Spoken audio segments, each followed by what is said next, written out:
Hello,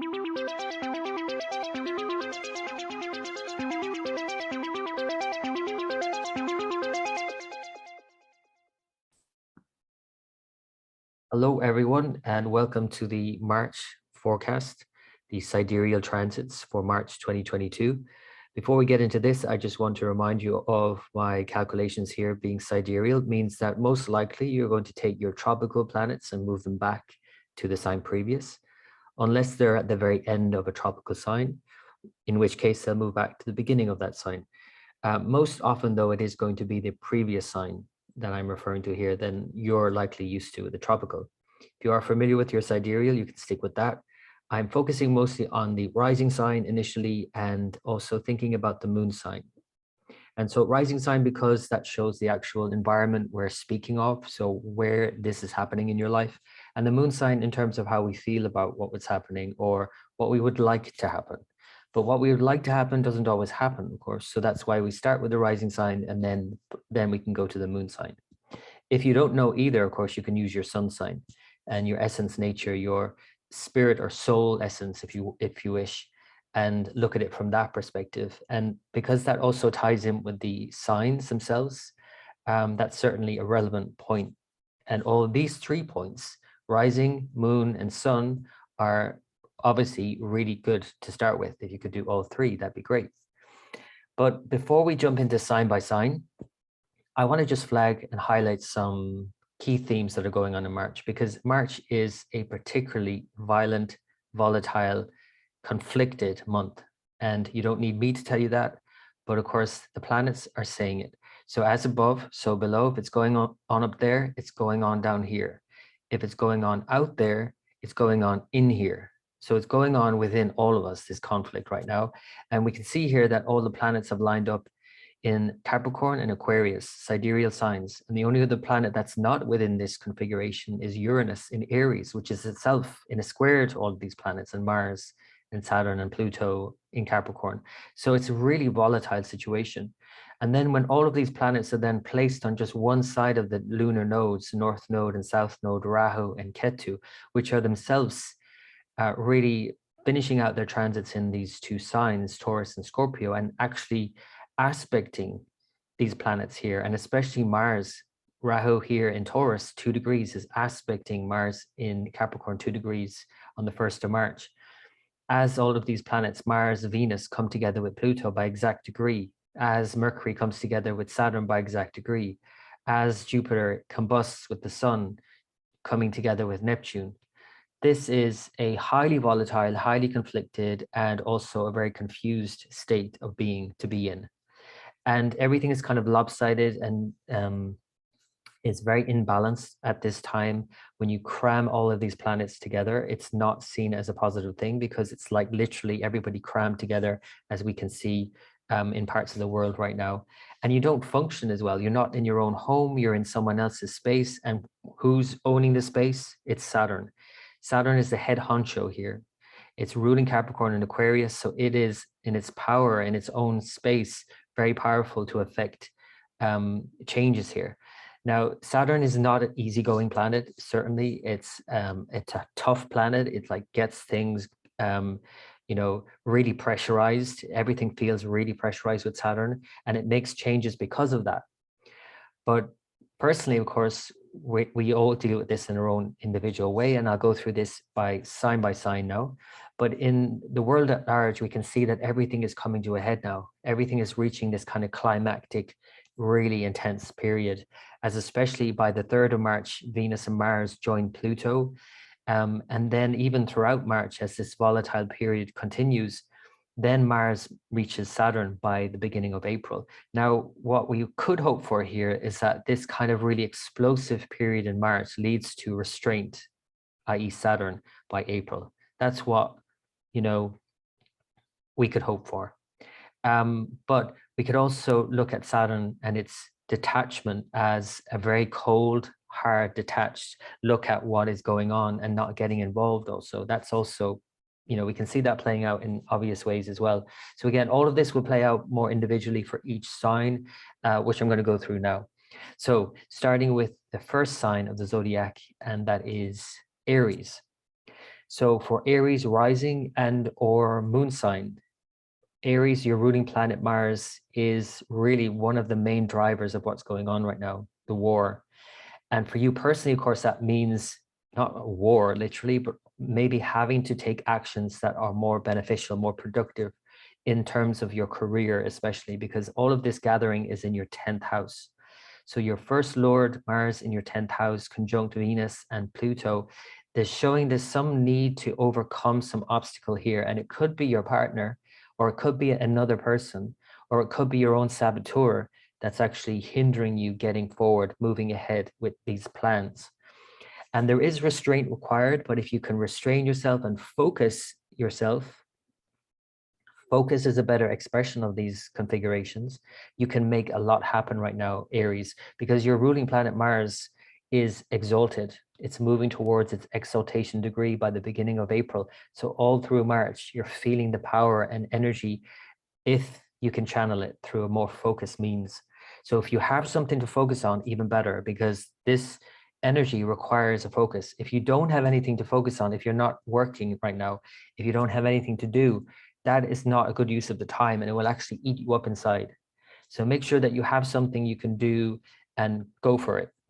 But go for it, just do it cautiously. That's the key word here, cautiously, because of Saturn. Because Saturn coming together with your ruler, especially into the beginning of April, feeling that build throughout March, there's a need for restraint. So really focus all of this energy. The other sign, of course, is the sign Aquarius, where we have the new moon on the 2nd of March. So the new moon in your 11th sign of ambitions, your higher ambitions, after you think about why you do anything, that's the 10th house. You do anything because you think you will gain from it. And so the 11th house new moon, the sun, Jupiter being combust, therefore, this sort of being very inspired, but also maybe having this kind of really fiery righteousness about what you're doing and your ambitions.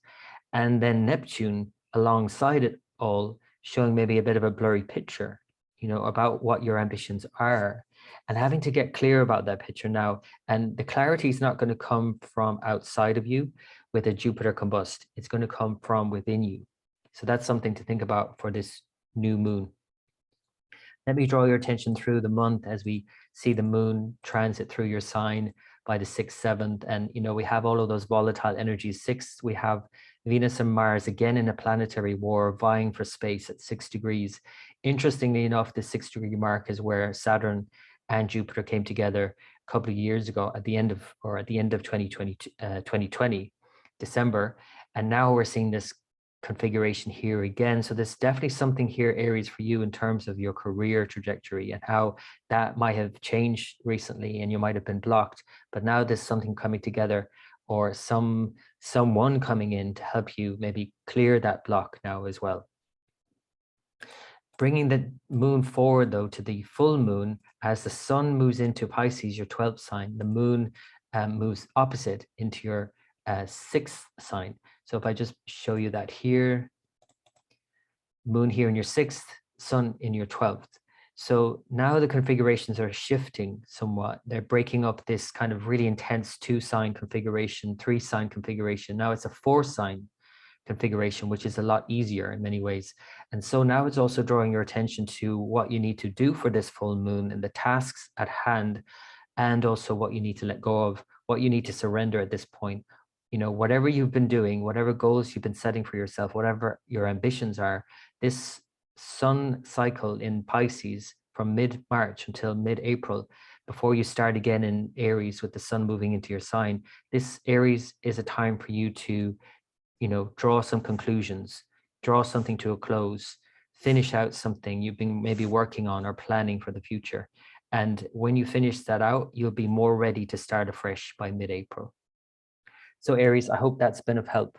As always, I wish you the very best for the month ahead. And so moving on to the next sign, and that is a sign of Taurus. For Taurus rising and or moon sign, Taurus, your ruling planet Venus is involved in this planetary war between itself and Mars. So Venus and Mars coming together by exact degree with Pluto on the 3rd of March, just after the new moon.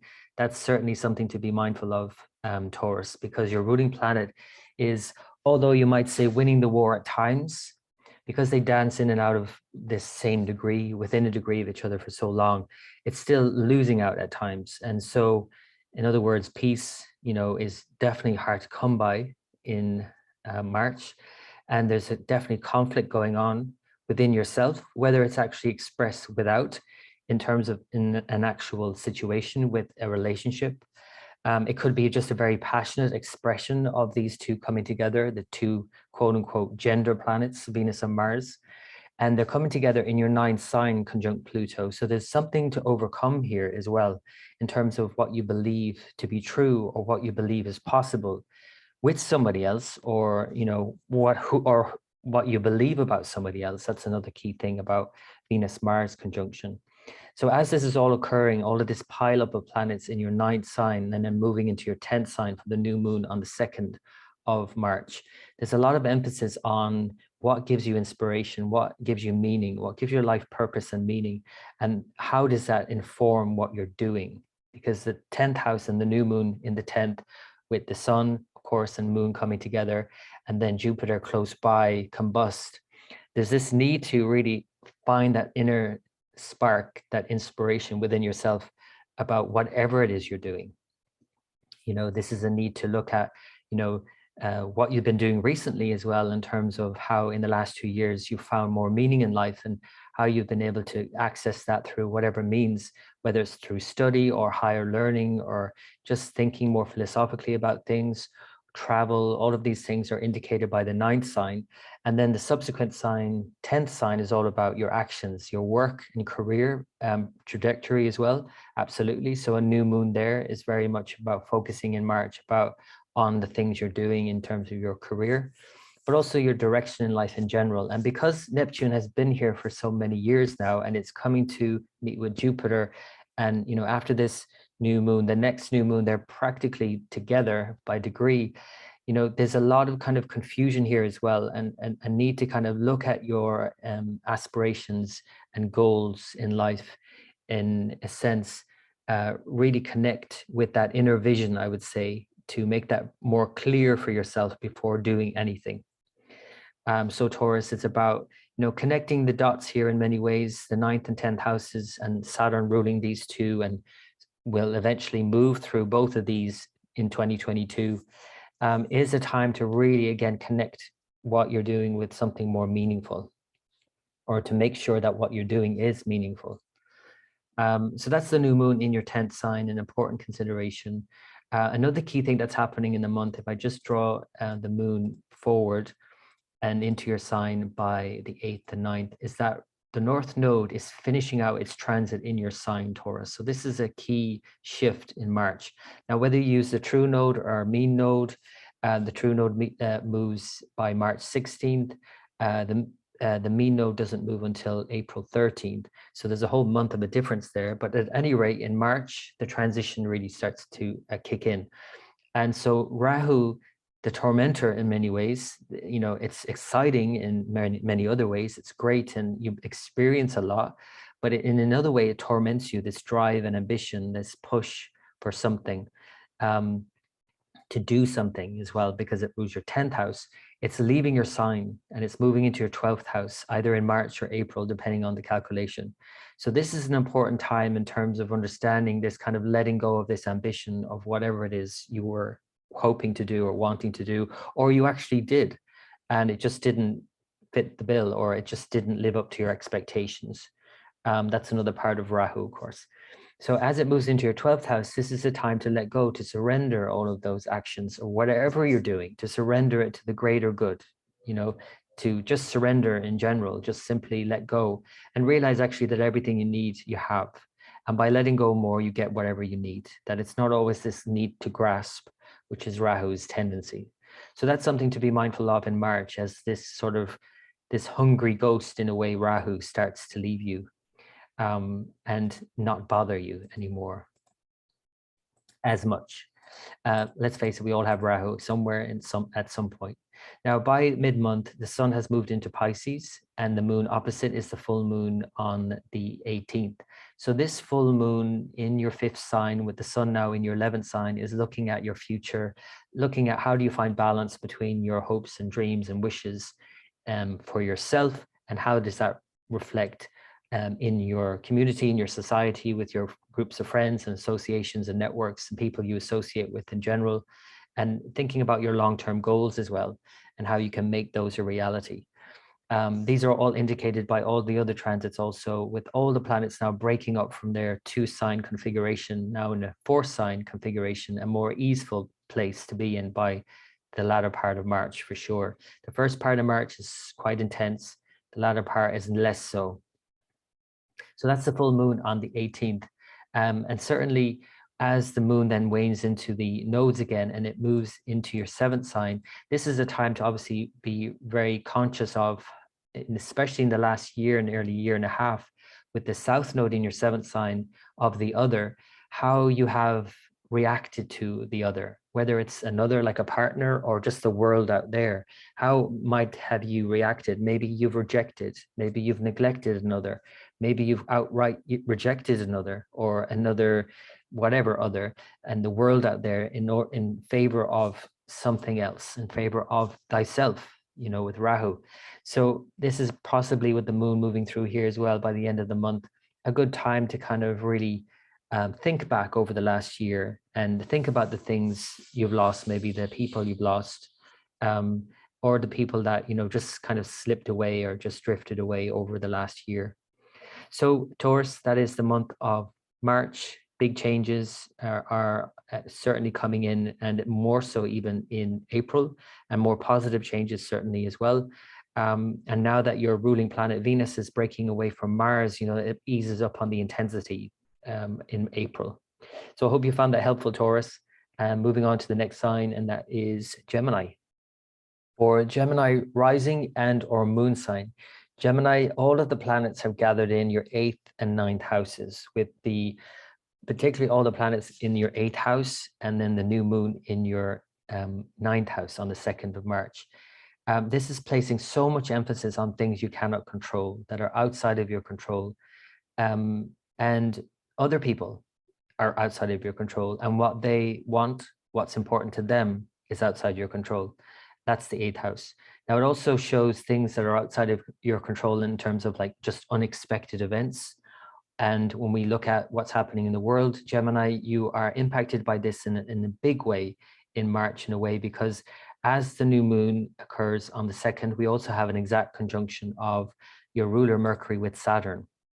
And that's in your 8th sign. So you're having to, again, I guess, you know, think about the things that you cannot control, things that might make you feel vulnerable or insecure about bigger changes that are happening in the world around you, but also within you in terms of the changes, the absolute changes that are happening within yourself, the psychological changes that are happening, but also the change of beliefs, because Saturn is a really important planet for you, Gemini. It rules your 8th and 9th house. So it's like a psychological transformation that occurs, but also a change in what you believe to be true or to be possible. And because the new moon occurs in your 9th sign of what you believe is possible, with Jupiter combust here, it's about looking within, really, not always looking outside to find the answers, but to look within. As the saying goes, the only way out is in. So this new moon in Aquarius with Jupiter close by and Neptune here, finishing out its transit in the next year, it's really looking at what are your beliefs and how they've really shaped who you are, how they continue to shape who you are, and to kind of recalibrate all of that around the new moon on the 2nd of March would be a really helpful thing as you're going through your own kind of recalibration around joint values and resources, and you're having to negotiate a lot with others and the world around you with, again, things you cannot control. So the only thing you can control are the things that you believe. What do you think? What do you believe about what is possible? So that's the new moon on the 2nd. As planets then move on, and especially by mid-month, as the sun moves into Pisces, into your 10th sign, things start to break up and sort of ease up in intensity. But until then, until mid-month, it's quite intense. So here the sun then moves by the 14th of March into Pisces, into your 10th sign. And at this point now, all the planets are in 4 signs, as opposed to the 2 signs it began with, then 3, which are these kind of really conflicted situations. And when all of the planets gather in just 2 signs at the beginning of the month, this is part of the reason why it's very hard to actually negotiate with others, because there's just too many conflicting reports. So if you're trying to negotiate with your partner or with any other entity at all, and all of these unknowables coming in, and you're just not sure of what's going on fully, this now starts to ease it up somewhat, because they start to break up, and now the planets are starting to move on. Venus and Mars themselves will start to break up after their planetary war, literally vying for space within 1 degree in your 8th sign. This can show like warring factions going on for you personally, Gemini. So it's something just to be of note, to be wary of, or to be mindful of at least, that the first part of the month is highly conflicted and volatile, whereas the second part of the month is just less so. It's starting to ease up a little bit, but it's still kind of within that zone. You know, it's like being in a war zone in a way, but then it's being shell-shocked afterwards. Mercury, your ruler, now moves into Aquarius, of course, as well, and then joins with Jupiter and Neptune, and then finishes the month in Pisces. So I'll just show you what that looks like here. And it occurs after the full moon in Virgo, your Mercury's other sign, your 4th sign of home. And so the full moon in Virgo opposite the sun in your 10th is about finding that work-life balance, of course. But as we look at Mercury now and coming together with Jupiter and then Neptune and then quickly moving into Pisces, there might be a lot of confusion about what's happening for you and what you're thinking and believing around what is possible. And this is only added to by the fact that the moon then joins the nodes again and crosses over and joins the planets in Capricorn by the end of the month, as your ruler Mercury moves into Pisces. So you can see it here now, all the planets again have gathered in just 3 signs, and your ruler Mercury is in Pisces, its weakest sign, its sign of debilitation, as it's called.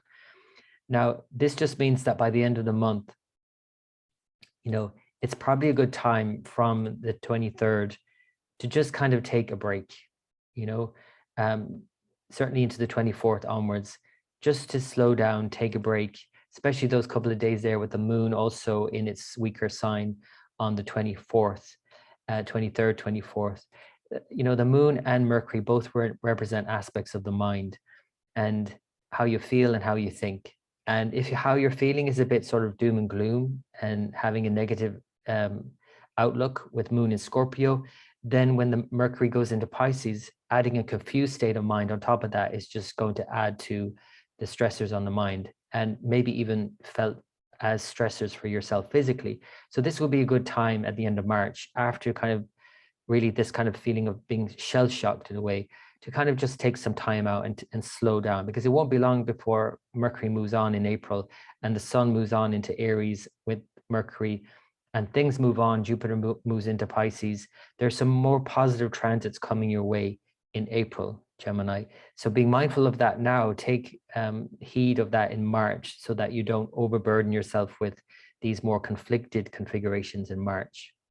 So Gemini, I hope that's been of help to you. And as always, I wish you the very best for the month ahead. And on to the next sign now, and that's Cancer. For Cancer rising and or moon sign, Cancer, all of the planets now have gathered in your 7th and 8th house. So 7th and 8th house is all about relationships and joint resources and joint values. And so there's something coming to a head here for you, Cancer, in March around those things, around those issues, whether it's your partner or any other. There's some relationships that have been put under a lot of strain of late. And now it's kind of coming to a head with all the planets, Saturn here, Venus, Mars together with Pluto by the 3rd of March. This is quite volatile and intense. And so it might be great to kind of just use as in clearing the air, maybe getting over an issue in a relationship, maybe having it out with your partner and saying what you need to say, and everyone knows how you feel about it. The thing with Mars is that, you know, if you don't say what you want from the get-go, resentments can build up. And that's when Mars really builds and builds. And Venus here in this situation is completely hampered. So, tact and decorum are sort of out the window in favor of just saying what you need to say. So just be mindful, I would say, Cancer, of burning your bridges if in fact you don't want to end a relationship, but actually it's important that you just clear the issues. And then the fact that all the planets are also in your 8th house, and you're having to negotiate and think about and reset all of your intentions around your joint resources, whether literally in terms of your joint finances or your joint values in terms of what you both feel is important. This will be important in terms of how you're doing your negotiations. So it's all about how you relate to your partner or others, and also what's important to both of you and how you can talk about these things. And certainly talking about them is a part of it, because Mercury is here as well. It'll move from your 7th into your 8th sign. Jupiter is here combust with the sun for the new moon on the 2nd in your 8th sign. It's important to kind of think about how you communicate these things with others, and not just in terms of verbally, but also in terms of even how you write or how you post anything. And these days it's all online and social media, right? So Mercury is your 3rd house ruler. So it's all about how do you say what you need to say or get across what you need to get across. And if you can't actually say what you need to say, perhaps it might be even helpful to write it down, to do some journaling around it. So that's quite an intense start to the month for sure in March, Cancer. So being very mindful of your relationships throughout the month, I would say, because it is all sort of coming to a head in April, as then Mars and Saturn come head to head by the 5th of April in your 7th sign. So really, I think this beginning in March on the new moon, beginning this lunar month and to the next lunar month, this whole period for the coming weeks is, a time to kind of really go slow and be very mindful and intentional around how you're engaging with others and what you're saying, and listening to the other as well.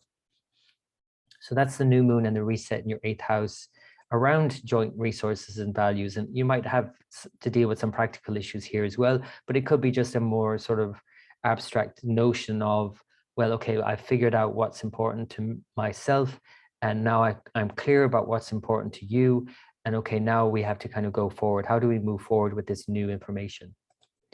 The moon then moves into Pisces and breaks all of this configuration, this 2-sign lineup, which eases the intensity somewhat, but it's still quite intense with planets just in 3 signs.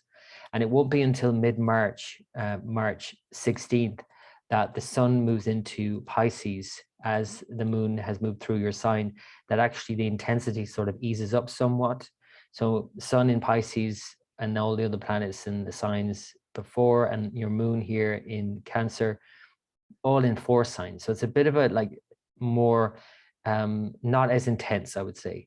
It's certainly still intense in many ways because of the configuration of planets here. Venus and Mars are breaking away from each other, but Venus, is still within the realms of Saturn, Mars, Pluto, all the, the bad guys, quote unquote.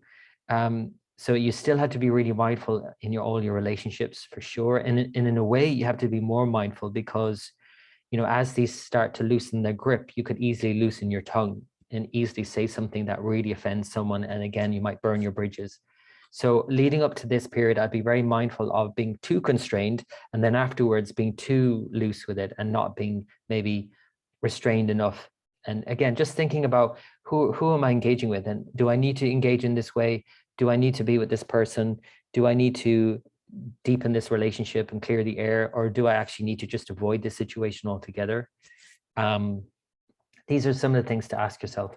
The full moon itself is on the 18th in your 3rd sign, opposite the sun now, which is in your 9th sign, and looking at how you communicate as well, but also from a place of higher mind, of knowing, and of that sense of, well, what do I believe? Not just how do I communicate, but why do I communicate the way I do? What are about my beliefs around anything? So that's something to be mindful of, again, in all your engagements with anyone. And then the moon finishes out the month again, joining the nodes by the last week of March. And then at the time as well, Mercury will move into your 9th sign. And as it does so, the moon joins all the planets in Capricorn into your 7th sign again. So there's again a further pileup of planets by the end of the month. And this is again quite intense, leading into the beginning of April, which is also quite intense, with the Mars Saturn coming together. Venus Saturn are together at this point. Mercury is in Pisces. Jupiter is coming together with Neptune. It's all kind of coming to a head again in a way, after maybe somewhat reprieve in the middle of March. It's all sort of coming up. And in this way, this is a time to be really mindful at the end of March into the beginning of April of, again, how you're engaging with other people and being open to the unexpected and something, you know, outside the box, I would say, because Mercury in your ninth sign with the sun, you know, not being really clear about the details necessarily, not being very clear in your communications also possibly, but also channeling that through more creative means, you know, thinking about things differently, opening your mind up to some other possibilities at this point, and not getting too bogged down or overwhelmed by the details either, or the confusion that is likely to be the case at this point, and how that could trigger, you know, further volatility in your relationships. Try and just keep an open mind about what is true, because, you know, what is truth anyway? Everyone has their own. And so that's something to be mindful of by the end of March, Cancer. I hope that's been of help. As always, I wish you the very best for the month ahead. And until next time, and the next sign is Leo. For Leo rising and or moon sign, all of the planets have now gathered in your sixth and seventh sign. And so the sixth sign in particular is a challenge, though I think you're up for the challenge, Leo, because Saturn, Mars, both really strong here. And in the sixth sign, even more so, they're willing to do the work that's necessary to overcome the problems. Sixth house might bring the problems, but it also brings the solution. So look for the solution as much as looking at the problem, I would say, Leo. If you're just looking at the problem and not thinking about solutions, then you're just going to have a lot of conflict going on in March. If you're looking at the solution to these problems, then you're going to be using the energy more productively. Because if you ain't being productive in March, it's going to be very destructive. So just be mindful of that, Leo, in terms of how you're engaging with other people at work, how you're engaging with your day-to-day life, your routines, your health regimes, your eating habits, your exercise routines, all of that. Just be very mindful and focused on improving your life, improving yourself, overcoming your weaknesses, dealing with your inner demons, and not projecting those out on other people who are just minding their own business and dealing with their own problems. So this could easily like spiral into a problem. But again, if you just look for the solution and that the problem is just pointing you to the solution. So if there's a problem coming up, whether it's in your health, your daily routine, your work regime, your co-worker or whatever, or an employee, whoever or whatever it is, anyone that you perceive as a problem is actually helping you see the problem. And if you think about it that way, Leo, it'll help you more deal with the problem and not deal with the person and think that they're the problem. So Mars and Venus and Pluto are all coming together. By the 2nd of March, we have a new moon in your 7th sign, as Mars, Venus, and Pluto are all together in your 6th sign. So you're having to kind of reset your whole way of engaging with others as you're dealing with your own inner demons, basically. So how do you engage with others? How can you think more optimistically, engage more optimistically, feel more inspired by other people and inspire others also? Sun, your ruler, is in the 7th sign with Jupiter, really sort of taking all that big energy of Jupiter and Sun together, like that really sort of over the top sometimes kind of inspired action and engagement with other people. For this new moon, really think about how are you engaging and maybe reset some intentions here and find more inspiration and clarity as well, because one of the things that's in short supply right now is clarity. With Neptune here and Jupiter combust in your 7th sign for this new moon and leading on throughout the March and into April, there is a lot of confusion around. And, you know, it's good to kind of be clear about your intentions in all your relationships, in all your relations to everyone. But also, again, dealing with any problems that you're dealing with at this time. You can see here, all of this lineup of planets are exact. Venus, Mars, Pluto are together by the exact degree. Mercury and Saturn are together by the exact degree. So it's really challenging you to deal with the issues now. It's almost like it's really kind of come to a head really by the beginning of March. And here you can see on the 3rd of March, all of these planets here are 3 degrees, Mars, Pluto, Venus. So just be mindful in how you engage with anyone, how you're doing anything, how you're approaching problems, how you're relating to anyone.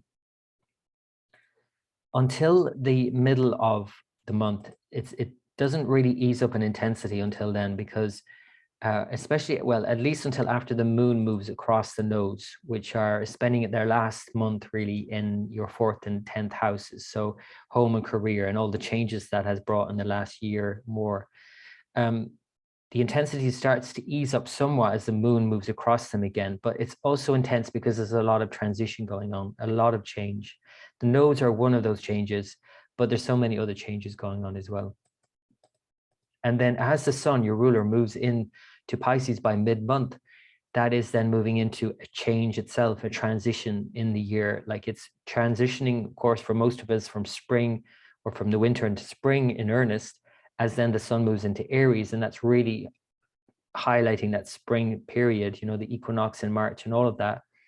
But the sun in your 8th house, Pisces, is itself very, very much a transition phase, and going through some changes right now and thinking of them as more positive, just as if you're to think of the 6th sign and the problems that are presented in March as an opportunity to better yourself, think about the 8th house and the latter part of April or latter part of March into the beginning of April as an opportunity to change some fundamental things about yourself.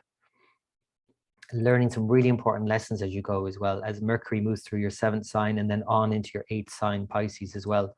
So before that, though, we have a full moon on the 18th, opposite your sun in the 8th, moon in the 2nd. So it's really about dealing with more practical issues, finances perhaps, or just values, and just dealing with practical life issues.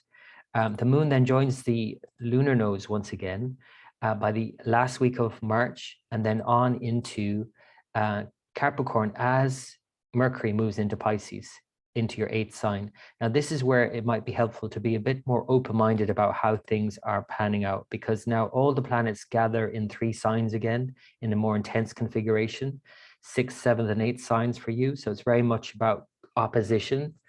Other people, it's like their problem, it's not me kind of thing that could easily happen. And because it's so confused right now, because Jupiter and Neptune are together and Mercury is in Pisces, the facts and figures are just really obscured and it's not clear right now what's happening. So it'd be very easy to get triggered now. And in a way, it could even be easier than at the beginning of the month, because at the beginning of the month, there was really no opportunity in a way, because everything was so constrained and conflicted. Whereas now Mars and Venus are kind of breaking away from each other, although still with Saturn and all of that, Pluto and Saturn both hemming them in. The fact that they're loosening up a bit, like, you know, this could be where you actually end up having the argument that you didn't have earlier in the month. So just be very mindful, I would say, all month long, Leo, how you're engaging with other people. And again, realizing that whatever problems brought to your attention is an opportunity. So, Leo, I hope that's been of help. As always, I wish you the very best for the month ahead. And moving on to the next sign, and that is Virgo. For Virgo rising and or moon sign, Virgo, all of the planets are gathering in your 5th and 6th signs in March, and especially the first half of March is quite a volatile, conflicted, and maybe restricted period where your ruling planet, especially by the new moon on the 2nd, is exactly conjunct Saturn in your 5th. So you might not at this point, Virgo, be very clear about your future. You might not be very clear about your engagement with your children, if you have any, or plans around having any, or followers, students, if you have any, or just online followers. There might not be a lot of clarity around these issues, or there might be like a stalemate that you've reached at this point. And this is all to do with Mercury, your ruler, together with Saturn.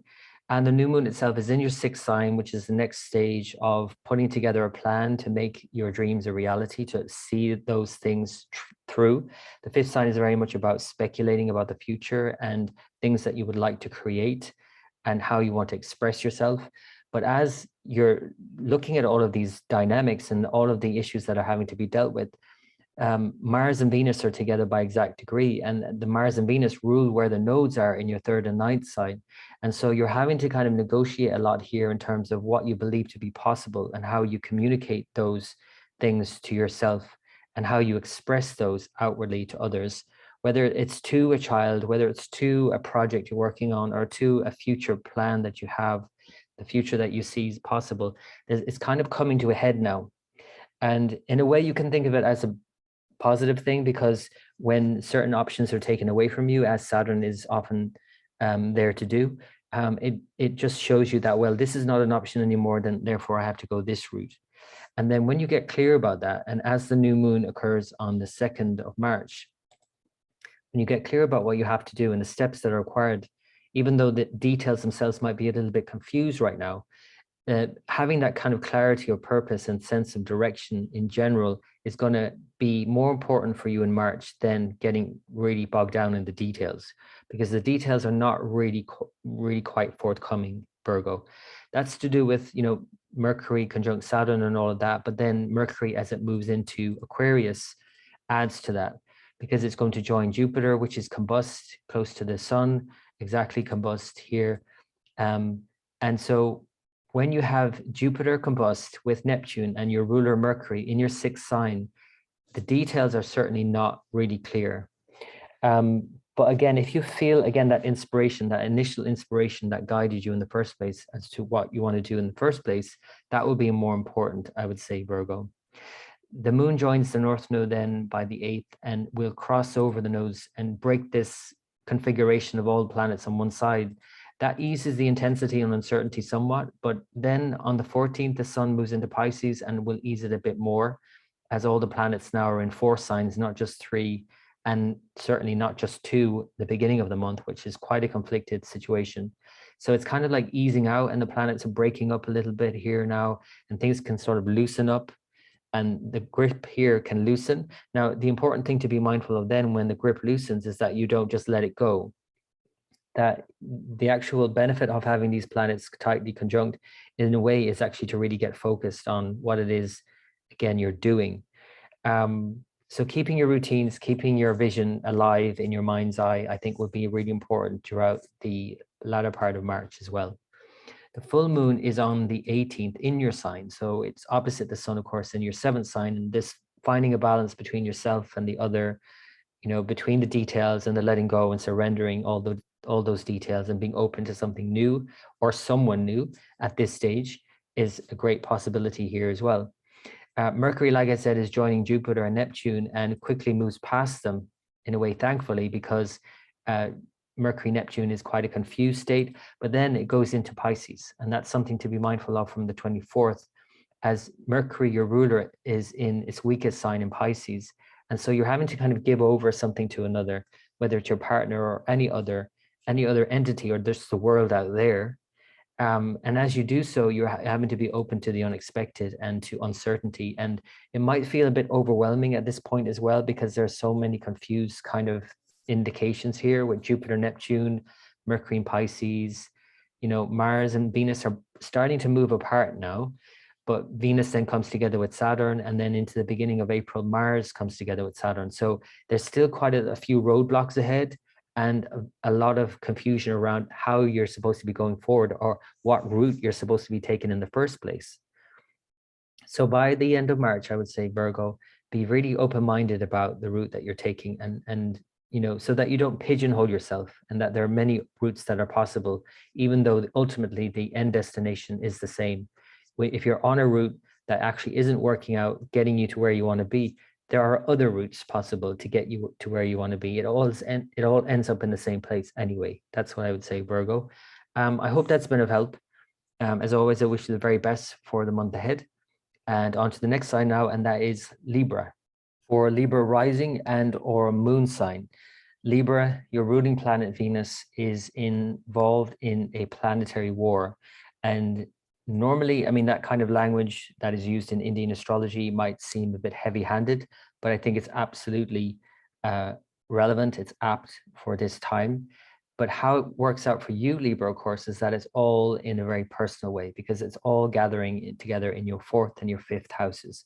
So Venus, your ruler, together with Mars by the same degree, and Pluto by the 2nd of March during the new moon in Aquarius. This is a time to be really mindful of your relationship at home, any kind of relationship at home. It's kind of come to a head at this point. There's some obstacle here that needs to be overcome. And the best way to look at this is actually looking at it as an opportunity to overcome that obstacle by being presented with that obstacle.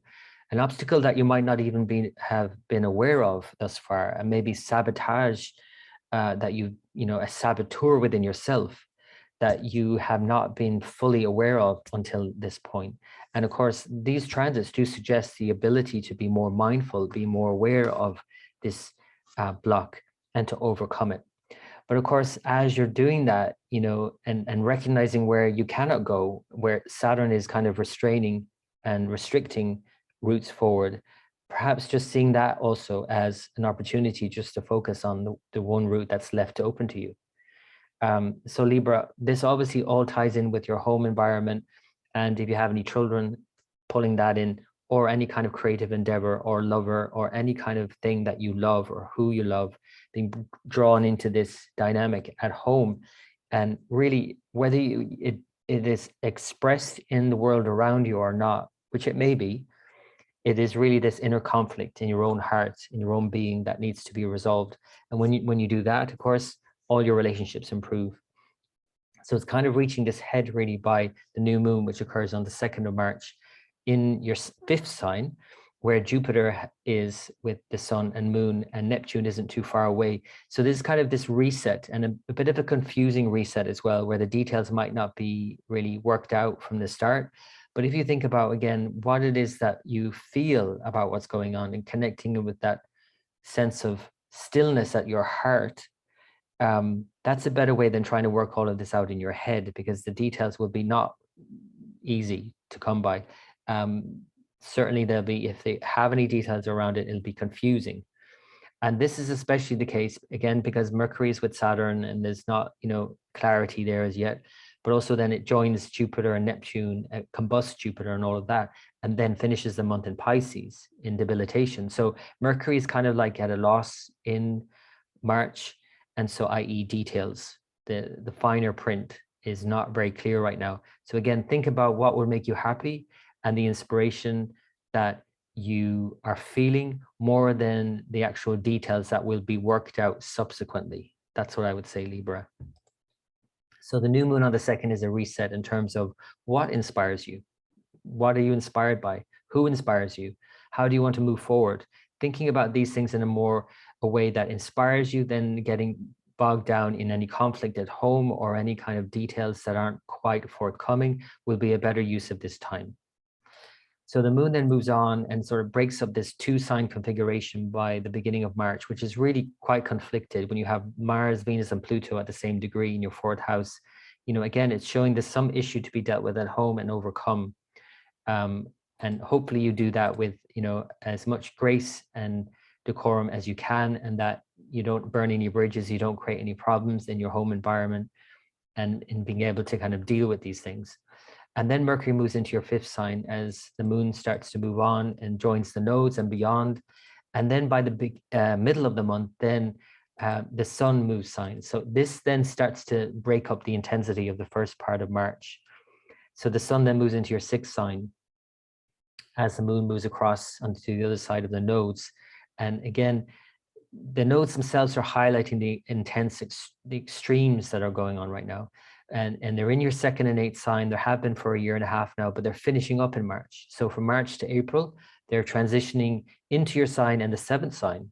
So it's taking all the attention off all of these issues you have no control over. Actually, the 2nd and 8th sign are very much outside of your control to a large extent. So I would say, this is actually a welcome transition in many ways. The things that you don't have control over, 2nd and 8th, being impacted by the nodes, which are things you don't have control over, it just adds to that kind of intensity of and vulnerability and insecurity. So insecurity is literally the case in terms of like money and things like that. But now it's really shifting the emphasis in March, April. And this month will be a real transition for you in many ways in terms of learning, understanding about yourself and how you're engaging with others and all of these personal changes that are happening in your life. So it's just not going to be on these issues so much anymore. As you go through such personal changes, you're not going to be focusing on, all of these practical matters, shall we say, like the money issues and all of that. It's not that you won't be dealing with them at all. It's just not as much. The full moon then is in your 12th sign on the 18th, opposite sun in the 6th. Getting this work-life balance will be important here. Understanding that, you know, there's things you need to do, things you need to take care of, but it's just as important to actually learn to let go and recharge and to just kind of surrender all of the details and just, you know, rest and recuperate. So certainly by the middle of the month, after all of these intense transits in the beginning, is a time to kind of reset around that kind of letting go, retreat, surrender, and let things be as they will. That is especially the case then when the moon joins the nodes again, as things become even more volatile in a way by the end of March. Because as the moon then crosses the nodes and joins the planets again in Capricorn, Mercury moves into Pisces, and there is a 3-sign pileup again. And as the nodes are moving and Jupiter comes together with Neptune, Mercury is in its weaker sign. The details are really confused right now. Venus and Saturn are coming together, then Mars, Saturn into April.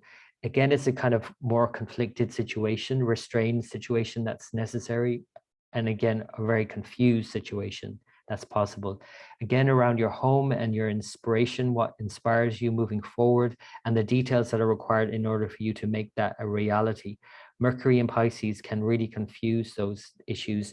And so again, I think it's a month of kind of letting things slide a little bit more, Libra, feeling again that inspiration, and even deeper than that, feeling that stillness at your heart, at the stillness of your center, and noticing that will be more helpful for you to move forward than moving forward from a chaotic place of trying to work it all out.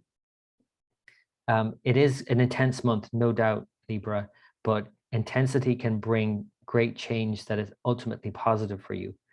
And if you just hold that in your mind in March, knowing that in April, there are much more beneficial transits down the line, there is this light on the horizon. And in a way, March is this darkest period before the dawn. That will help you go through this period, this volatile period, and make the necessary changes, while also, again, letting go of all the details and just letting things be as they are. And everything will find their equilibrium again, Libra, as you're well aware, the sign of balance, Libra. And so I wish you the very best for the month ahead. I hope that's been of help. And so moving on to the next sign, and that is Scorpio. For Scorpio rising and or moon sign, your ruling planet Mars is in its exalted sign in Capricorn, in your 3rd sign. And this is all about the area of life that focuses on how you express yourself, how you express yourself physically also even.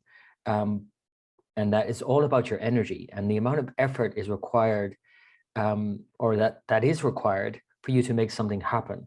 Now, of course, it's a bit tricky when you have Mars exalted and also coming together with Pluto initially in the month, and then coming together with Saturn later on the end of March into the beginning of April.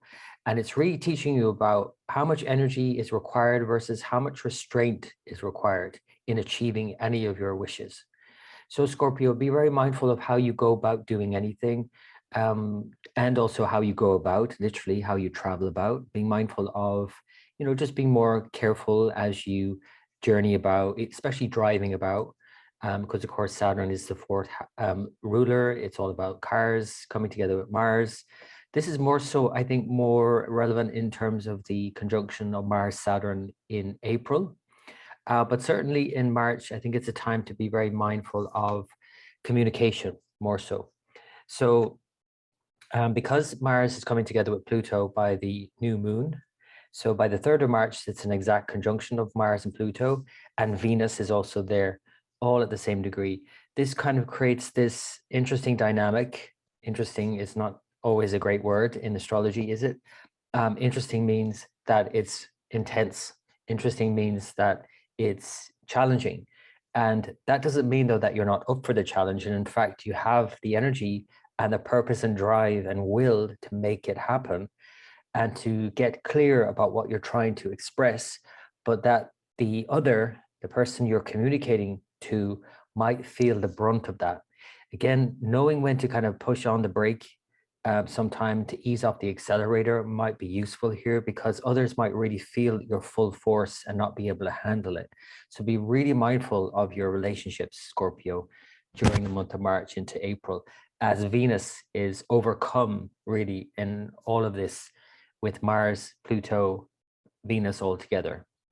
So otherwise, it's a good time for you, Scorpio, I would say. Otherwise, it's a good time to overcome some issue that you've been dealing with in the last couple of years. And in a way, this is coming to a head now, the issues that have been building in the last couple of years. So if you can really tackle it now with all the energy and all your will, your full might behind it, with, again, just knowing when to kind of ease off when needed.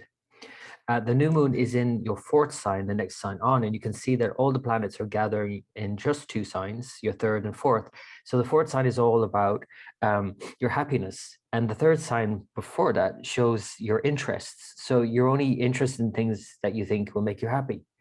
And so, of course, there's something maybe in the way of getting what you want in the third sign, and you needing to remove the blocks to getting what you want and communicating clearly what you want to then really focus on being happy. So that's the fourth sign, and the fourth sign is really activated on the 2nd of March for the new moon. So the sun and moon, of course, together, but not far is Jupiter, and then not too far from that also is Neptune. And so you have all of this kind of vague notion, perhaps, of what would make you happy, and especially in terms of your home life situation or anything that would make you happy, really, because of Neptune for many years now. Jupiter and Neptune now adds further idealism, but again, it could add further inflation, pardon the pun, to a situation which really kind of might be like a bit of like pie in the sky. And so this new moon is important time to kind of reset your sights on the things that would make you happy, that would also be able to become a reality. And this is one of the key things to note with the new moon in Aquarius, with the subsequent transit of Saturn into Aquarius in the summer from the end of April and to July. You know, that's kind of like testing the waters. Okay, well, this is the big dream, but can I make it happen? And if I can't make it happen, then I need to go back to the drawing board, and then I need to dream a new dream. So this 2nd of March new moon and the great night of Shiva, Mahashivratri, leading up to this is a time to really recalibrate around, you know, the things that, you know, would make you happy. Now, again, this could play out in very practical terms in terms of your home situation, the house, literally your house, but it could also be your car. Maybe a new car is on the cards. Maybe you're making some home improvements, or you would like to, or you improve some situation in your house or home, or with some people in your home. All of these are possibilities for this period, setting sort of intentions more so, I would say, around this new moon. So then the moon moves on into Pisces and moves on and meets the nodes again later on in the month. And things start to ease up by mid-month in terms of the intensity that is really prevalent throughout the first couple of weeks of March. And by the 14th of March, then the sun moves into Pisces. So from your fourth house, the home, into fifth house, into what inspires you and how you can express that, and in a more creative way. So the fifth house is also of children, but it's any kind of sort of self-expressive, creative endeavor. Any kind of future planning is also wrapped up in the fifth house. And so this area of the chart now is being lit up again. And it will be not just lit up now, but for the next year, from next month in April, when Jupiter moves in here, it will be even further increased. So there's a big sense of you looking at the fifth house now. So usually, like I said, it's children. If you don't have children, it could be a creative project you're working on. It could be followers that you have online simply, or it could be students if you're a teacher, these kinds of things. Fifth house, it's all about the future generations. And so the sun here, breaking up this yoga or combination with all the planets in just 2 or 3 signs, is now relevant because the moon has moved over on the other side of the nodes, where they are placed in your sign and the 7th sign. So this is also coming to an end in March, April. And so a lot is kind of transitioning now at this time. And so with the South Node, which also rules Scorpio in your sign, finishing up here, it might be a good time for this remainder of March, the last 2 weeks. As you can see here, the moon waxing into the full moon on the 18th. And then as it begins to wane again and joins the nodes, to kind of really revisit all of the changes that have gone on in the last year and a half for you very personally, and how that has changed how you relate to others. So the full moon, like I said, it's in the 18th, it's in your 11th sign, opposite the 5th. So it's very much about your high ideals and big dreams and aspirations, what you would like to gain in whatever you're doing. And when you think about the kind of creative self-expression going on in the 5th house, which is about to get a lot of fuel and energy in the coming year, think now about the full moon and this March full moon on the 18th on how to actually initiate that in a way. It's kind of like, this could be like a just setting light to it in some way, setting light to that inspiration in some way, using the full force of the sun and moon in that respect. So then, like I said, the moon starts to wane again into the last week of the month, which begins this sort of more intense period. Once again, if there's any kind of reprieve from the intensity mid-month, it starts to build again. The moon moves into your sign on the 23rd, 24th, and then crosses over the nodes again, creating this Kal Sarpa Yoga, the nodal axis really activated once again. And then the moon joins all the planets again in Capricorn, piling up all planets in just 3 signs. So again, this intensity of this kind of combination shows a very fierce energy. And because now we have Venus conjoined Saturn, Mars getting closer to Saturn, we still have Pluto here and hemming in all of these planets, Moon at this stage, Venus and Mars, all in your 3rd sign. This is a time now to be especially mindful of how you're communicating, how you're traveling about, and how you're engaging with people, and how those engagements could trigger things, explosive things, which could be great in many ways because it's fueling your passions, but in other ways it could really affect your relationships in a very strong way. For example, you just might express something that is really hard to handle. Other people might find that difficult. You might be overly rambunctious about something, and you might express something, and your partner or some other person isn't able to hear it at that time. So just be mindful of that. And also, like I said, leading into April now, as Mars and Saturn come together, just be mindful of, again, not just how you're expressing yourself, but how you're engaging with other people and how you're moving about. Life might pick up in pace in one way, but in another way, it's asking you to restrain yourself because of Saturn. So it's like all of this energy and focus to do things, but not as much freedom perhaps to move around as you would like. So just be mindful in doing that, in doing whatever you're doing, I would say, by the end of March. The other thing to note is that Mercury at this stage has moved through Aquarius quite swiftly and into Pisces, and Jupiter at this stage is coming together with Neptune. And so there's a really confused situation here in terms of your home situation and with your children, or again, some creative endeavor. So I would just say be mindful of how you're planning at this stage, and keep an open mind about the actual details of the plan that you're trying to put in place. Keep the dream alive in your mind's eye without getting too bogged down in the red tape, in other words. Try and keep an open mind, because it will all work out in the end. Don't worry about it. Keep the inspiration alive. Okay, Scorpio, hope that's been of help, and I wish you all the very best for the month ahead. And so moving on to the next sign, and that is Sagittarius. So I would say that Jupiter in the 3rd combust is a time to fight for something, though. That it's a time to go for something and to fight for something that is right.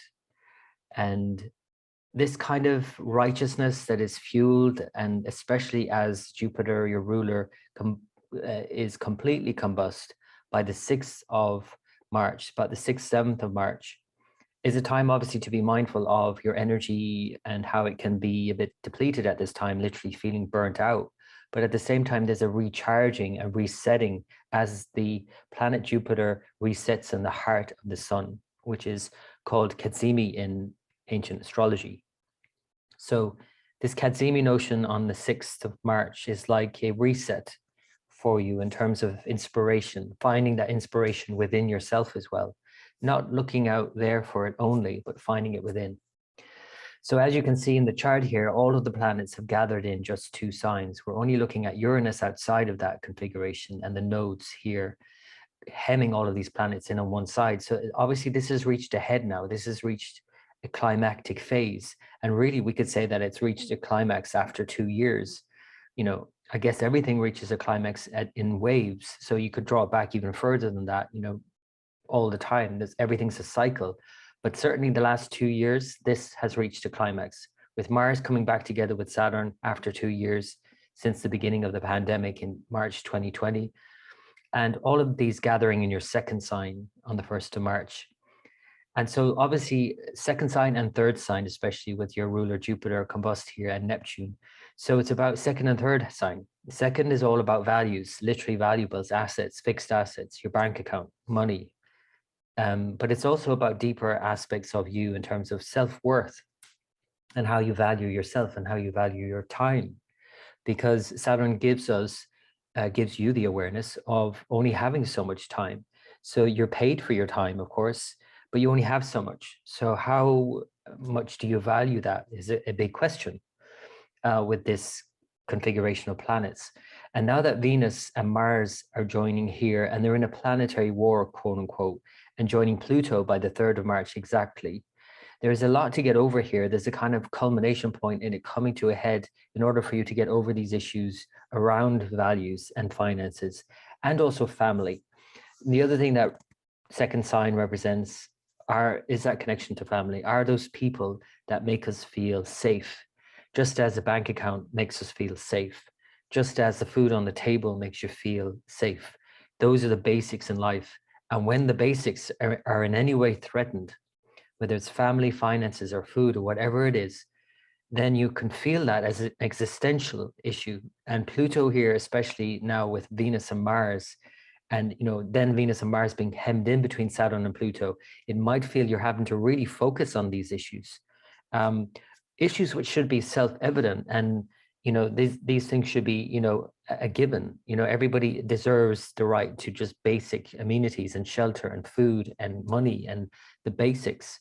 And before you can look at anything else, you have to think about the basics. And if you don't feel that support, even if they are there on paper, this might challenge you to really look for that in yourself, in other words. So on the 2nd of March, then it's the new moon in your third sign. So moving on from the second is the third, and that's all about how you express what you want and your values and what's important to you. So the new moon in Aquarius conjunct your ruler Jupiter, which is combust, and not too far away we have Neptune, is looking at what it is that interests you and how are you going to go about getting what you want. And because Neptune has been here for so many years now, this new moon's important, I think, because of Neptune then transitioning into the next sign in April.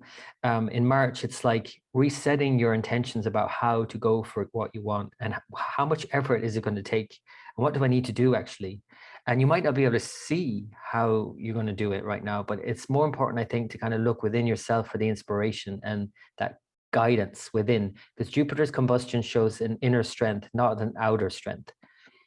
It shows that inner strength, which is basically an intuition, and that kind of inner still voice pointing you forward in what direction you should go at this point. So really channel this Jupiter combustion, I would say, around this new moon at Sagittarius, so you can really tune into that still voice to hear what's important, to go for what you want, and then to trust and have faith that the steps in getting it are going to present themselves in due course.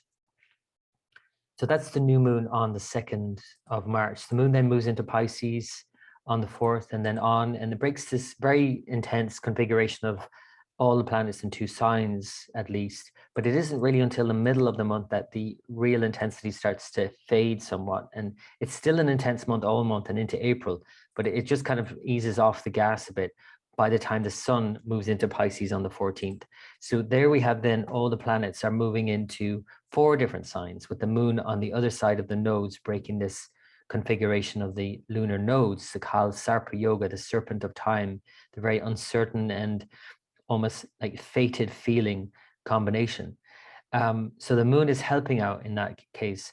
But I would point out as well that the Kalsarpa Yoga, the nodal axis itself, is starting to loosen its grip.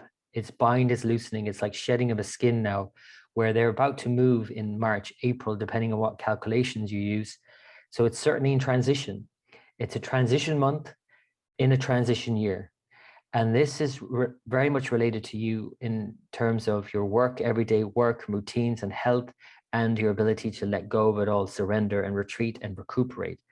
And these themes are now kind of loosening their grip as they begin then to move into your 5th and 11th sign. So that's more so in April. I'll talk more about that next month, but just a heads up now that, you know, this is a better, in a way, indication of you not dealing with so many problems or focusing too much on problems, and you're focusing on more good times when Rahu moves into the 5th and what you would enjoy to do and planning your future. Those kinds of focuses are most certainly more welcome than focusing on 6th house problems.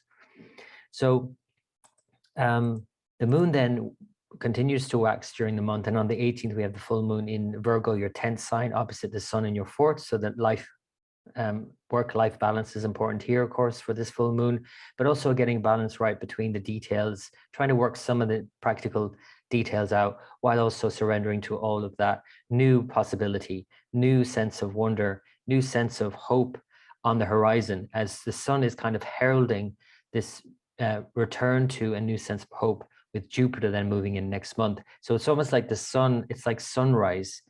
You know, it's like a twilight period perhaps in one way, but it's also a sunrise, and you feel the sunrise. You know very clearly when it's a sunrise versus sunset, even if you were just woken out of sleep and you just looked at the horizon and you didn't know whether it was east or west. You'd know that it was sunrise. There's a kind of vibrancy and energy that's starting to come in now. And this sun in Pisces is heralding the return of that, with Jupiter, your ruler, moving into Pisces subsequently in April. So I think this full moon is also a big part of that. I think it's a big turning point in that respect as well on the 18th. The moon then continues and then wanes into the nodal axis again. So it's re-triggering that in a way, really for the last time, in a big way anyway. And this kind of sense of release and surrender, you know, all of the things that you're grappling with right now, all of the things that you're thinking about and you want to make happen that are important to you, you know, the need to surrender here as well is important at times. As the moon 22nd, 23rd, 24th moves through and into your sign again by the 25th. And then it's instigating this Kalsarpa Yoga again. It's triggering it again.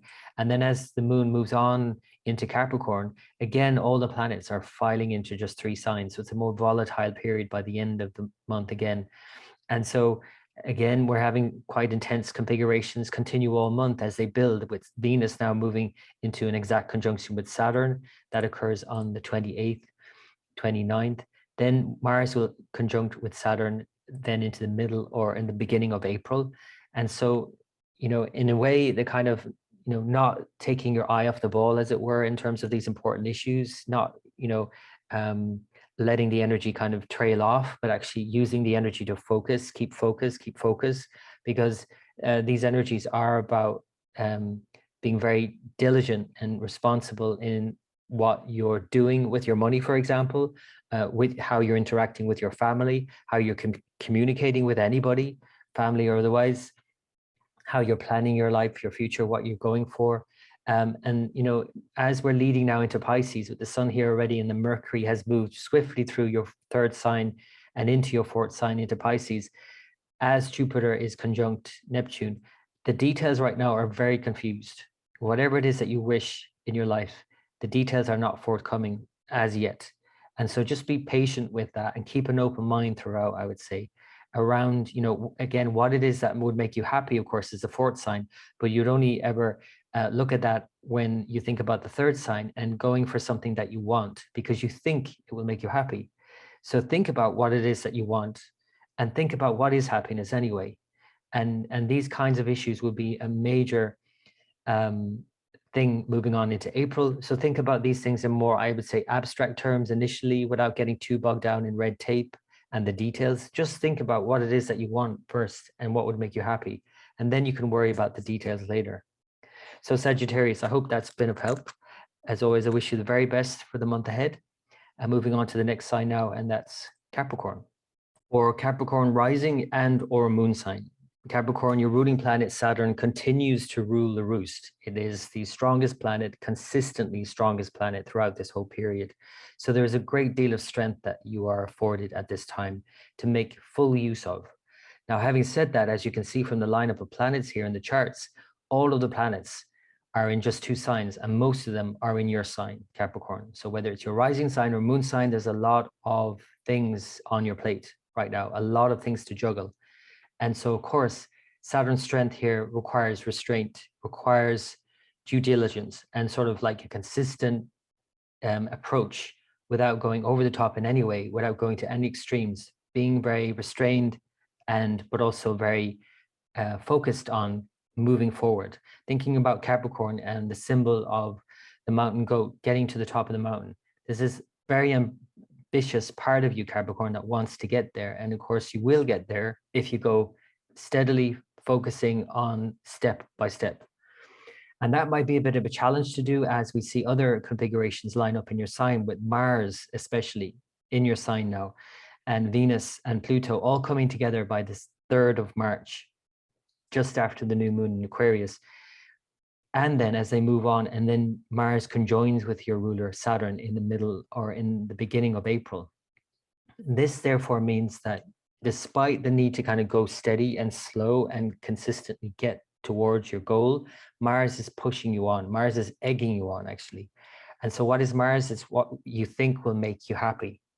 It's your ambition. It's your desire for happiness. Mars is your 4th and 11th Lord. So that is really pushing you forward now. So don't let it push you, too fast, because you need to go consistently, and you need to go very deliberately and steadily towards your goals.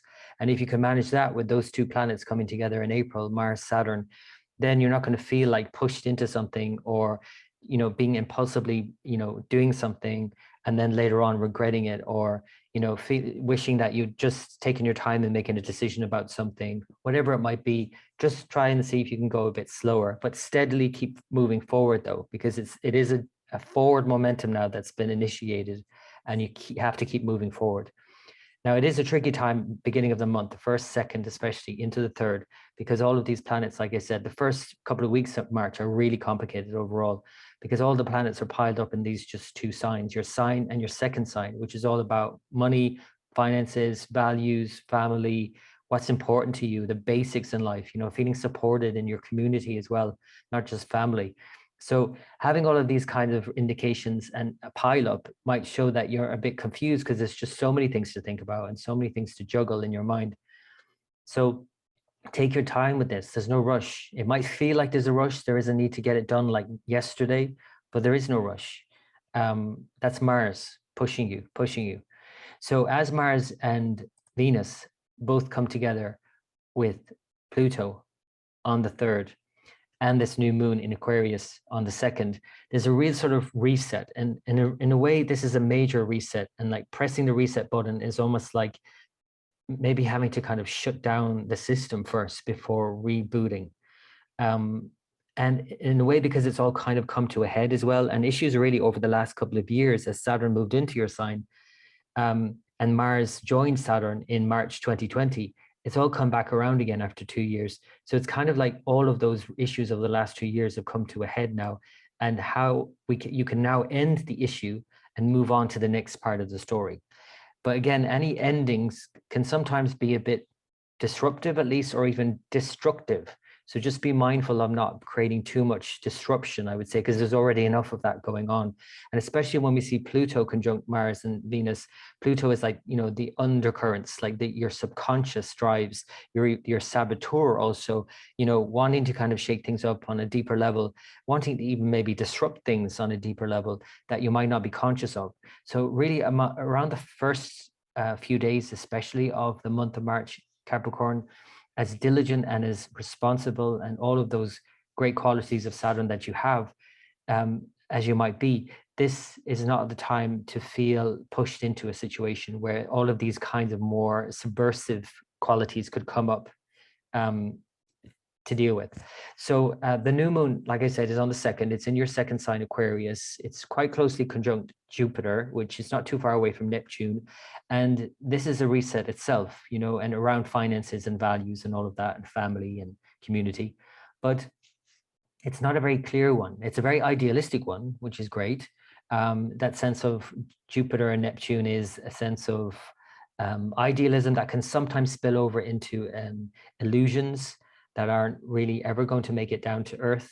You know, the dreams that never land. But you'll be very clear about what dreams do land. And as you do land into a new environment in the next few months, as Saturn moves into Aquarius, it'll be very clear which things work and which things don't work, and the new reality that you're living in. And the things that are more important to you now, or will be at that time. So it's kind of like this new moon is like setting the stage for that, setting the intentions for that. So again, I'm not saying you shouldn't dream big. That's certainly the case with Jupiter and Neptune, but just making sure that the dream is a dream and not like a fantasy is always the case with Jupiter and Neptune. So that's the new moon on the 2nd, a really important reset for you.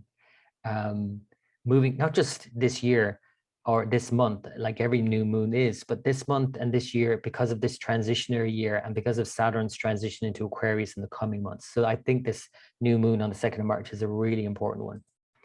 The moon then moves on and starts to ease off this intensity of the 2-sign pileup with all the planets in Capricorn and Aquarius. And then the moon breaks the Kal Sarpa yoga with all the planets on one side of the nodes by the 11th. And so things are starting to ease up, but more so by the 14th, where the intensity of all the planets lined up in 3 signs begins to wane. And so mid-month, we have this kind of like maybe an easing, a lifting off the throttle. But at the same time, Mars is still coming together with Saturn, and Venus is coming together with Saturn. And although Venus and Mars are now out of their war, they're no longer within a degree, that's also easing up. In a way, this is more challenging because we might ease up on our focus and attention, which has been really hyper focus up until this point. So this is a time where, you know, if you ease off the gas, but you then also ease off your attention and you just drift, that's just as dangerous. So just be mindful. And actually even driving, you know, you could say about that as well, because Mars rules your 4th house. And, you know, just be mindful of driving and traveling about and doing your business and all of that and going about your day-to-day life without, you know, just losing focus. I would say the best thing about these transits are actually about keeping focus without being too rigid about it also. So the breaking of this Kal Sarpa and the nodes here and their transit in these 2 signs for the last year and a half nearly is about to loosen its grip also.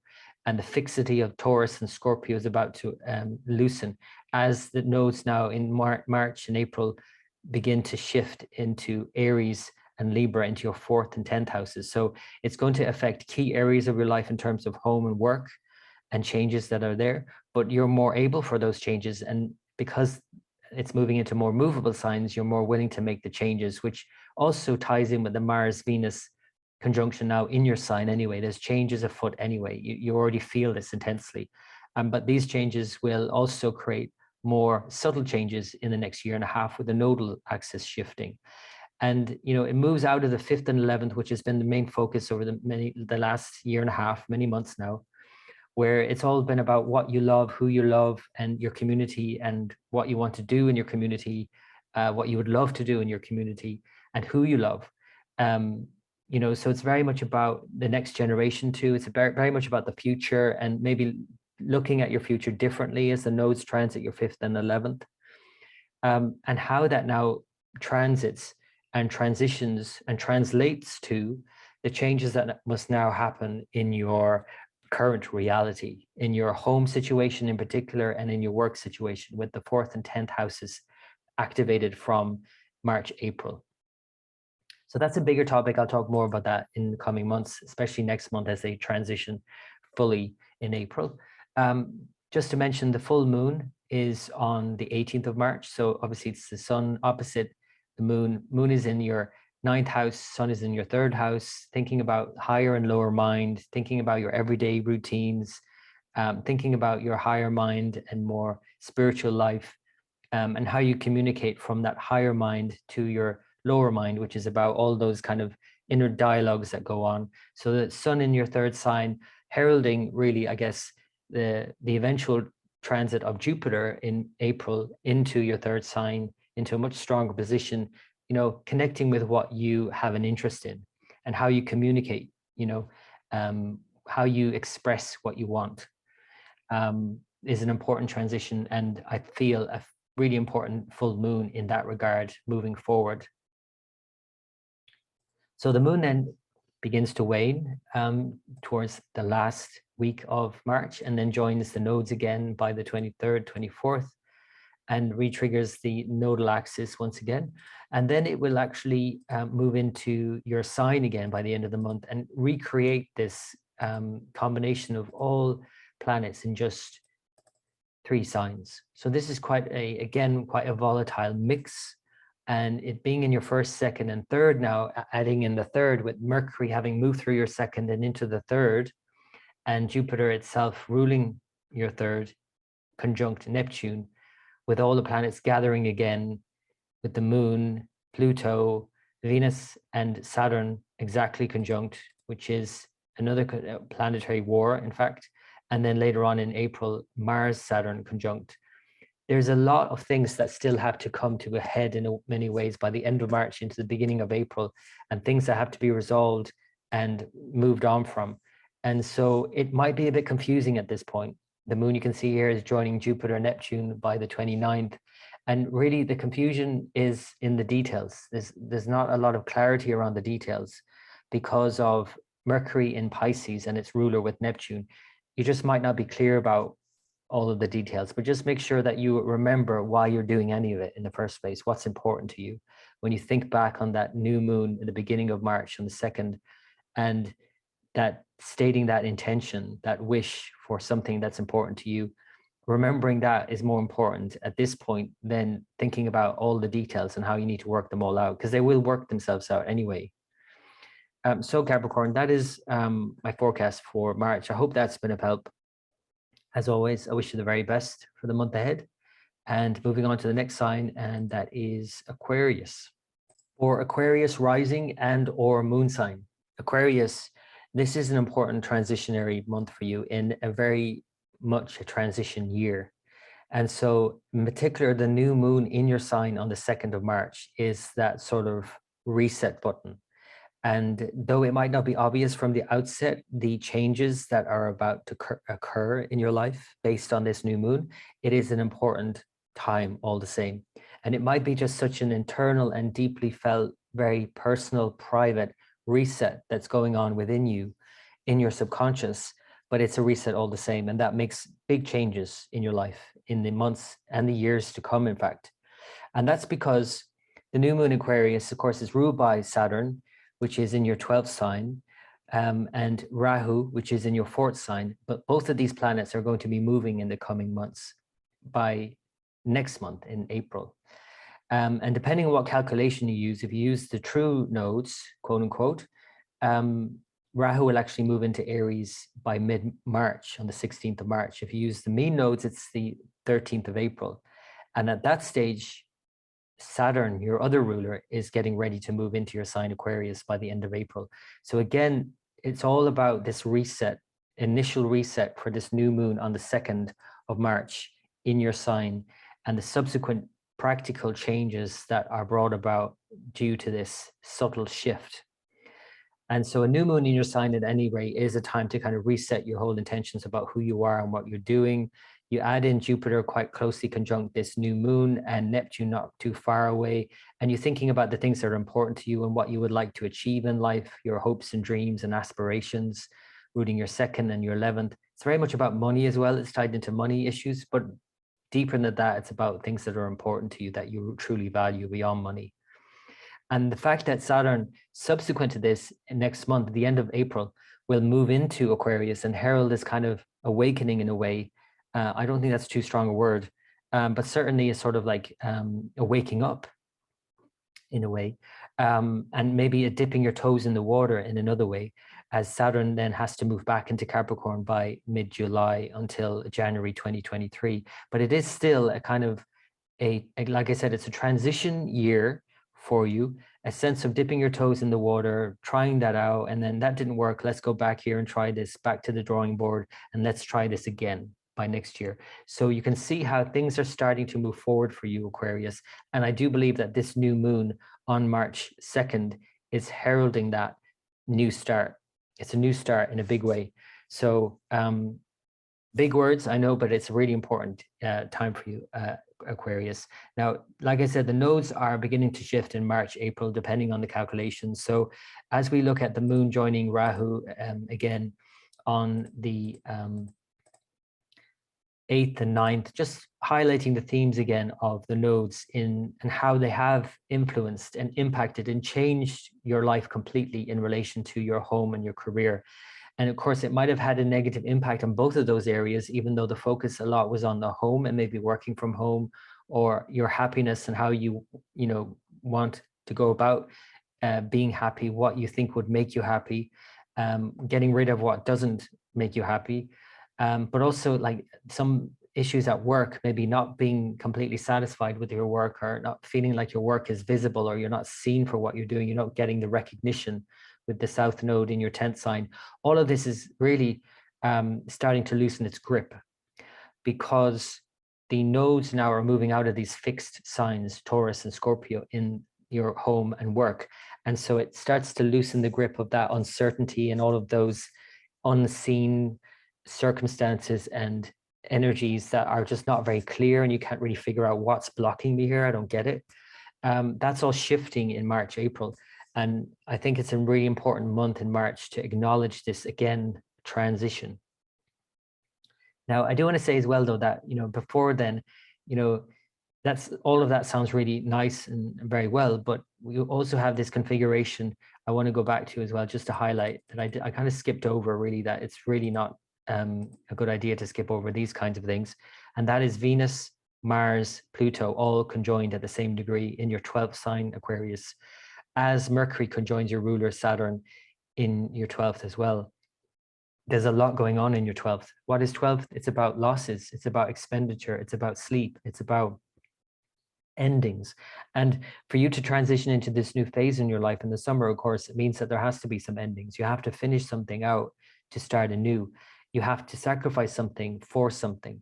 And this Venus, Mars, Pluto is quite complex in a way. And maybe it's just that there's some block, some subconscious block that you could really tap into now for the beginning few days, especially of March, to understand the blocks to you achieving more success in your work, in your dreams, in your aspirations, in your happiness, in what you want to do in life. So the Pluto is there to kind of show you the block, but it's also helpful to help you remove the block. So that's something I wanted to say about the beginning of the month. Then by the middle of the month, we see that the sun then moves from your sign. It's been in your sign from mid February until mid-March. On the 14th of March, it moves into your second sign. So this breaks up a really intense configuration of all the planets in your 1st and 12th for the first couple of weeks of the month. Now, when all the planets are lined up in just your 1st and 12th, it's all like focus on you and what you have to, let go of, what you need to finish, basically. What do you need to finish right now? But it eases up by mid-month because the sun then moves into your second and the moon is crossed over the other side of the lunar nodes. So it's balancing out. It's kind of like spreading out the energy a bit more, and it's just easier to manage at this point. Although it's still, there's quite a lot of intensity, of course, because Venus and Mars have just broken loose of their planetary war, quote unquote. So there's a lot of intensity still felt there. Maybe it could be felt more as passions now. And Pluto hemmed in between Saturn and Pluto, of course. And then subsequently, by the end of this month, Venus and Saturn come together. I'll show you that. And then beginning of April, Mars and Saturn come together. But all of them are doing this in your 12th sign. So it's not necessarily very visible to you.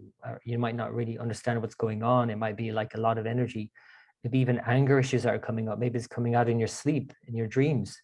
You're dreaming maybe more vividly about these things, or maybe there's a lot of conflict going on in your dreams. So just be mindful of these things, to be open to these things, the messages that they're trying to relay to you, this kind of inner struggle that's going on. The moon then waxes and reaches its fullest by the 18th of March. And so the sun and moon are opposing, of course, for a full moon. So it's opposing the 2nd and 8th. And it's very much about, your values, your money, your assets versus your partners, and finding a balance between these two and what you both hold dear, what's important to both of you, and finding balance for these things as well. And the full moon in your 8th sign is very much being open to kind of uncertainty as well, and change around, whatever's going on with your partner, for example, but also being more practical about these changes as well, and being open to the unexpected for the full moon, as you're looking at your own value set and things that you want in your life that give you stability in your 2nd sign. Mercury, you can see, is now moving through your sign, but it will swiftly move through and actually make it into your 2nd sign in Pisces by the 24th. So it's not going to hang out very long. It's going to whiz through your sign. So it is a time to kind of obviously look at mercurial things in terms of, what gives you, again, inspiration. It's the 5th Lord, being open to communicating something differently, trying new things, thinking outside the box, thinking more creatively at this point, certainly as Mercury moves into Pisces and Jupiter, its ruler, conjoins Neptune in your sign. There isn't a clear picture as yet developed in your mind's eye about who you are and what you're doing and what's important to you. But at the same time, there is this shift that has occurred deeply within you that it needs to be addressed, and that will eventually come clear anyway. That you can work out the details later. The end of March, especially the last week of March, it's probably not the time to be working it out in terms of the finer print. You could try, but it's just not very clear as yet. Now, when the moon moves into your 12th sign again, activating your 12th sign, you can see here that the planets are gathered again in just 3 signs. So it's again quite an intense configuration with all of them on one side of the nodes, which are themselves shifting. So everything is sort of loosening and everything is kind of slipping and sliding, and it's like it's not clear as to how this is going to pan out. And because there's so much confusion, because of the Jupiter, Neptune, and Mercury now in Pisces, kind of completely lost as to what actually is real here, and what's really actually important to you. That's the key thing, Aquarius. What's important to you and to your partner, and how do we figure these things out, even practically, financially, in terms of those kinds of things. Just keep an open mind, I would say. Keep an open mind, keep a fresh mind, keep your inspiration, intuition, listen to that inner voice, that still voice with all of these conflicting reports that are going on in the world around us, and just still yourself in this period, I would say, Aquarius. Of course, at this stage now, by the end of the month, we have Venus and Saturn now at the same degree, and then Mars and Saturn by the beginning of April, which is, of course, is a time to be very mindful of being egged on, feeling like, you want to maybe, after 2 years of perhaps like endings or not quite understanding how things have to come to an end or how will they come to an end, it's almost like come to a head now for you, Aquarius, where it's almost forced, like the issue is forced with Mars conjunct your ruler Saturn. And just go with it. Just try not to be too destructive about it. Try to be more productive in moving forward, and look at the problem solving aspects of these aspects and planets, other than the more destructive ones, which is there in a way. In any new beginning, any ending, a new beginning in your life has to be destructive, has to disrupt the norm, right? So anyway, Aquarius, I hope that's been of help to you. I wish you all the very best for the month ahead. And finally, moving on to the next sign, and that is Pisces. For Pisces rising and or moon sign, Pisces, your ruling planet Jupiter, it's its last month in your 12th sign. It's also in combustion and about getting ready to move into your sign in April, by mid-April. So this is the last push for you, Pisces, in many ways. The last push through this fog of uncertainty, this sense of, not being clear about anything at this time. And though there is a lot of confusion over the coming weeks, in a way, it is even more confusion over the coming weeks, with Jupiter, your ruler, moving closer and closer to Neptune by the beginning of April, before it moves into Pisces, into your sign. and combust as it does so. It's not visible. You can't see Jupiter right now. So not only is it foggy, it's like you can't see it at all. So that confusion ultimately leads to a new dawning, a new sense of clarity in yourself. And just to trust and have faith in that process over the next few weeks, especially because in a way it's all kind of come to a head now. Even the last couple of years, all of the issues of the last couple of years are really coming to this kind of pinnacle in a way. And so, when we draw that back as well to Saturn and all the planets, as you can see, gathered in your 11th sign. Well, Saturn in your 11th sign, together with Mars and Venus and Pluto and all of those, shows that it's drawing us back to 2 years ago when Saturn joined Mars in Capricorn in March 2020. And so it's kind of really finishing up things here. There's a lot of things you need to finish. And what is the 11th sign? It's your big dreams, it's your ambitions, it's your higher goals. It's what you would wish to gain in anything you do in life. And because it hasn't been clear about what you're doing because of Jupiter's position over the last couple of years, this really is a sort of letting go of all of these old dreams, of all of these things that are no longer, and what is yet to come. Really focusing on what is yet to come would be a better use of this time than dwelling on what is no longer. It's a real time of endings in terms of the Saturn, Mars, especially into the beginning of April, but also, like I said, the Jupiter finishing out in the 12th sign. So the new moon is on the 2nd of March, and it is in your 12th sign. And so that alone shows a need for ending something, some way of life, some way of being that has no relevance at all in the current climate, no relevance at all in your current life, and a need to move on now from this old self and develop and ignite a new sense of self in the coming weeks, as first of all the sun by mid-March moves into your sign, and then by mid-April Jupiter, your ruling planet, returns home after 12 years to reignite you, to refuel you, to bring a breath of fresh air into your life and a new sense of self, born out of the ashes, I would imagine, of your old self. And these are very dramatic words I'm using, but they are absolutely necessary. They are your life. They have been what you've been living for now 2 years. And so I just want to emphasize and re-emphasize how important a shift this is in the coming weeks based on what's happened in the last 2 years because of Jupiter's position with its conjunction with Saturn in Capricorn and all of the planets in Capricorn now, with its movement into Aquarius and go back into Capricorn and then going back into Aquarius where it is now for this new moon on the 2nd of March.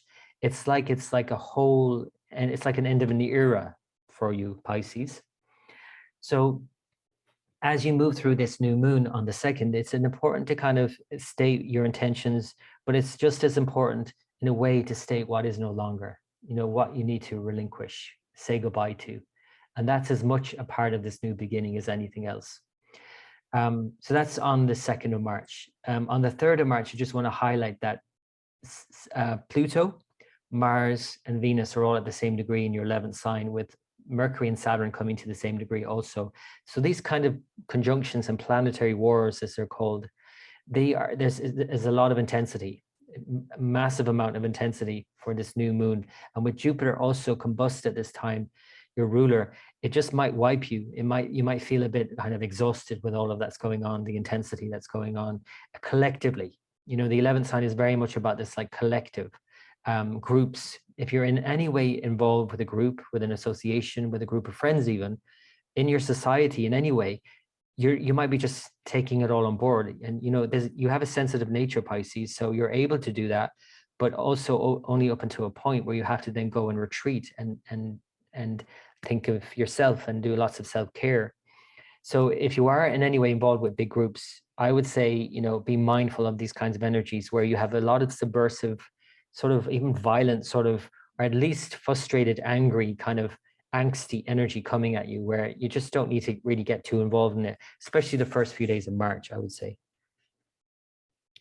So after that, then the moon moves into Pisces and starts to ease up on the intensity by the time the sun moves into your sign. So the moon moves across the nodal axis by the 11th, and then you have, this nodal axis at that point as well, and all month really, because of all the planets lined up on one side for half the month. You have this kind of loosening of this grip now of the nodes on Taurus and Scorpio, these fixed signs where things that you would want to remain fixed are no longer. And so there's no longer a rigidity around these things. In the last year and a half, the nodes and the eclipses have really loosened how you think and what you believe. And some maybe really deeply held beliefs may have had to been let go of. And, new ways of thinking and communicating need to have been instigated over the last year and a half. So this might be a good time for the latter part of March as well, but for the whole month, because this is the last month of the nodes in these signs, it might be a good time to kind of think about these things over the last year and a half. How have you changed in the last year and a half? How have your thoughts and your beliefs changed? How have you changed the way you communicate to others, and also how you communicate to yourself? And as the nodes then shift into April, into your second and eighth sign, it's about not just how you communicate what you believe, but actually what's important to you and what values do you hold and how they need to go through a transformation now as well. So I'll talk more about the nodes moving later on in April, but for now, just thinking about the last year and a half in terms of the changes that have happened thus far, I would say. So I'm going to bring it forward as the moon begins to wax. The sun has moved into your sign by the 14th of March. Sun in your sign is all about a time of year from middle of March to middle of April, Pisces, for you to recharge and reinvigorate yourself. Whether this is springtime or autumn time, wherever you are on the planet, it's a time for reinvigoration with the sun in your ruling sign, especially if it's your rising sign, but even so, moon sign. The moon itself then crosses over and into your opposite sign, into Virgo, on the 18th for the full moon. And this is about finding a balance between your own self and another, and finding, needing to connect with another as well, connecting your heart with another, any other, and the world around you in a way as well will be important at this time for this full moon, and finding a balance between your needs and others. Then the moon begins to wane after the full moon, and then joins the lunar nodes again for one last more intense round of this Kal Sarpa yoga with all the planets on one side of the nodes, and then even more intense in a way as it moves into your 11th sign again, because now all the planets have lined up in just 3 signs again. And so it's quite a volatile mix of, what do you want, what do you need to surrender to get what you want, and who are you, and what is this new you, who is this new you that's coming and emerging out of here. It's going to be coming like out of the fog, and pardon all of this fog analogy, but it's really relevant in terms of the Mercury now moving into Pisces, where it's a bit lost at sea, and Jupiter, the ruler of Pisces, your ruler, coming together with Neptune, this very sort of nebulous, foggy, sort of not very clear vision, starting to at least become more clear into April. And by mid-April, this sense of more clarity coming through. And so March is really such a transition for you, and a need to clear the road in a way, and move through this fog and this uncertainty, trusting that actually you'll come out of it, and whatever you need is on the other side of this confusion. This new you is going to emerge out of this period. So Pisces, I hope that's been of help. As always, I wish you the very best for the month ahead, and until next time.